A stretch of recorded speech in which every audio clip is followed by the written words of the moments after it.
எல்லாமே போயிடுவேன். Sorry boss.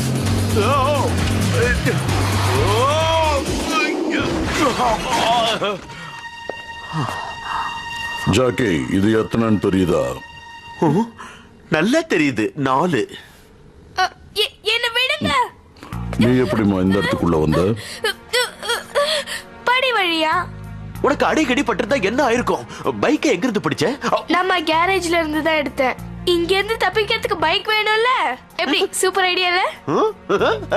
Julie, இவங்க எல்லாரும் என்னுடைய ஃப்ரெண்ட்ஸ். உன்னை அடிச்சு மயக்கமாக்கி அண்டர் கிரவுண்ட் கூட்டிட்டு வந்து பேசுறவங்க உன்னோட ஃப்ரெண்ட்ஸா? ஆமா. அப்படின்னா இன்னையில இருந்து இவங்க எல்லாம் எனக்கும் ஃப்ரெண்ட்ஸ். ஒரு சின்ன பொண்ணு இவ்வளவு செக்யூரிட்டியை மீறி உள்ள வந்திருக்கா. யாரு சின்ன பொண்ணு? நான் ஜாக்கியோட அண்ணன் பொண்ணு. இத